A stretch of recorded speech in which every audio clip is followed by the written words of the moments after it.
بسم اللہ الرحمن الرحیم۔ السلام علیکم ورحمۃ اللہ وبرکاتہ۔ آج ہم حضرت سہل سبسری رحمۃ اللہ علیہ اور ایک باخدا رئیس زادی کا واقعہ بیان کریں گے۔ اس واقعے کو شروع کرنے سے پہلے اگر آپ نے اس چینل کو سبسکرائب نہیں کیا تو پلیز اس کو سبسکرائب کر دیں، اور اگر مناسب لگے تو بیل کا بٹن پریس کر دیں تاکہ اس قسم کی مزید ویڈیوز آپ تک بر وقت پہنچ سکیں۔ تو چلیں شروع کرتے ہیں۔ حضرت شیخ سعدی رحمۃ اللہ علیہ نے اپنی مشہور و معروف نثر مجلس پنجگانہ میں یہ روایت بیان کیے کہ حضرت سہل رحمۃ اللہ علیہ طبابت کا پیشہ کرتے تھے۔ جب انہوں نے فقر اختیار کیا تو ایک عرصہ تک ریاضت و مجاہدات میں مشغول رہے، یہاں تک کہ ان کو کثرت سے رؤیائے صالح ہونے لگا اور ایک دو مرتبہ کسی معاملہ میں کشف بھی ہوا۔ حضرت سہل رحمۃ اللہ علیہ کے دل میں خیال گزرا کہ وہ مرتبہ ولایت پر فائز ہو گئے۔ ان کا یہ خیال آہستہ آہستہ تکبر کی حد تک پہنچ گیا۔ اللہ تعالیٰ کو اپنے خاص بندوں کا گمراہ ہونا پسند نہیں ہے، چنانچہ حضرت سہل کے دل سے ولایت کا زعم دور کرنے کے لیے ان کو الہام کیا گیا، تم خراسان جاؤ، وہاں کے ایک رئیس کی بیٹی جنون میں مبتلا ہے، اس کا علاج کرو۔ حضرت سہل رحمۃ اللہ علیہ یہ اعلان ہوتے ہی خراسان کے لیے چل پڑے۔ خراسان پہنچ کر انہوں نے لوگوں سے اس رئیس کا پتہ دریافت کیا تو انہوں نے ایک عالی شان محل کی طرف اشارہ کیا۔ حضرت سہل رحمۃ اللہ علیہ محل کی طرف گئے تو دیکھا کہ وسیع و عریض قصر ہے جس کے سامنے ایک دلکش باغ ہے اور اس میں کچھ آدمی گلگشت میں مصروف ہیں۔ حضرت سہل نے ان سے کہا کہ میں طبیب ہوں اور اس رئیس کی دیوانی بیٹی کا علاج کرنا چاہتا ہوں، اگر تم اس رئیس سے میرا تعارف کرا دو تو تمہارا احسان ہوگا۔ ان میں سے ایک شخص نے غور سے حضرت سہل رحمۃ اللہ علیہ کی طرف دیکھا اور کہا، میاں معلوم ہوتا ہے کہ تمہارا دماغ چل گیا ہے، آخر موت کو دعوت دینے میں کیا تک ہے، ذرا اس قصر کی دیوار سے اندر جھانک کر تو دیکھو۔ حضرت سہل رحمۃ اللہ علیہ نے اس دیوار کی پرلی طرف نظر ڈالی تو 20 کٹے ہوئے سر نظر آئے۔ واپس آ کر ان لوگوں سے پوچھا کہ یہ کیا معاملہ ہے؟ انہوں نے کہا کہ تجھ سے پہلے کئی طبیب آئے، انہوں نے یہ دعویٰ کیا کہ وہ اس لڑکی کا علاج کریں گے۔ رئیس نے اس شرط پر اپنی بیٹی کا علاج کرنے کی اجازت دی کہ اگر علاج کامیاب نہ ہوا تو ان کا سر قلم کر دیا جائے گا۔ چنانچہ یہ کٹے ہوئے سر انہی طبیبوں کے ہیں جو اپنے تمام نسخے آزمانے کے باوجود علاج میں ناکام رہے۔ اگر تم بھی اپنا سر کٹوانا چاہتے ہو تو ہمیں تعارف کرانے میں کوئی عذر نہیں۔ حضرت سہل رحمۃ اللہ علیہ نے کہا کہ مجھے سب کچھ منظور ہے، بس اس رئیس کے پاس مجھے لے چلو۔ چنانچہ وہ لوگ حضرت سہل رحمۃ اللہ علیہ کو قصر کے اندر لے گئے اور رئیس سے ان کا تعارف کرایا۔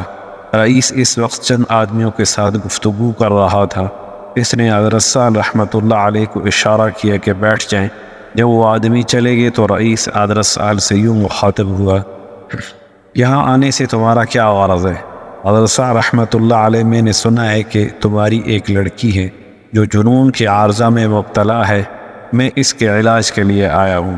رئیس نے کہا، پہلے میرے محل کی دیوار کے اندر تو نگاہ ڈالو۔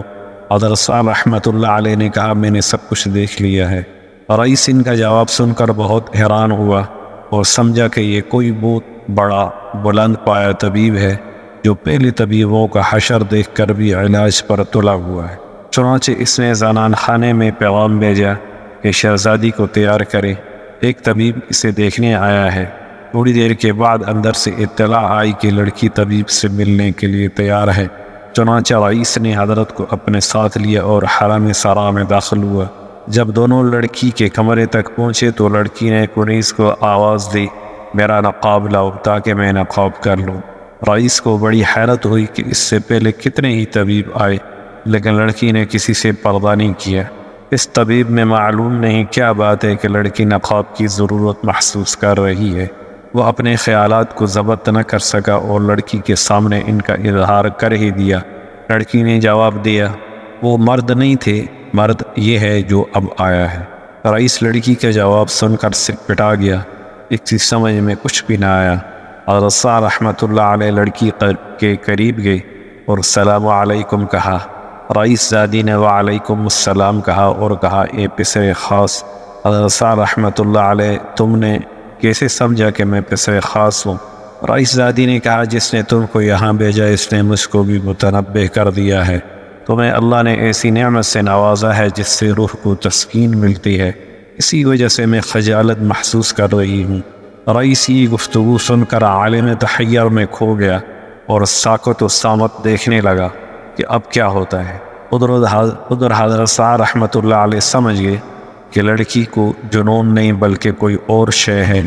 انہوں نے قرآن حکیم کی ایک آیت پڑھی کہ شاید اس میں علاج ہو اور لڑکی کو سکون میسر ہو جائے۔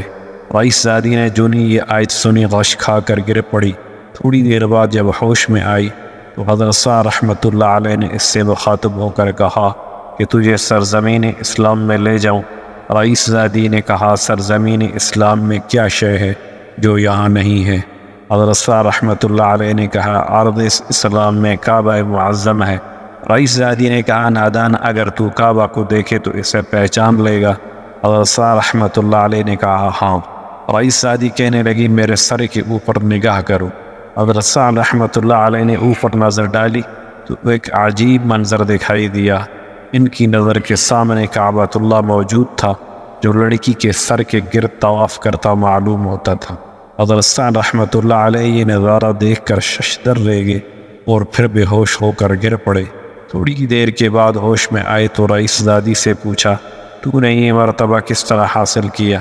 رئیس زادی کہنے لگی نادام، تمہیں معلوم ہونا چاہیے کہ جو شخص اپنے پاؤں کے ساتھ کعبہ جاتا ہے وہ کعبہ کا طواف کرتا، اور جو اپنے دل کے ساتھ کعبہ جاتا ہے کعبہ اس کا طواف کرتا ہے۔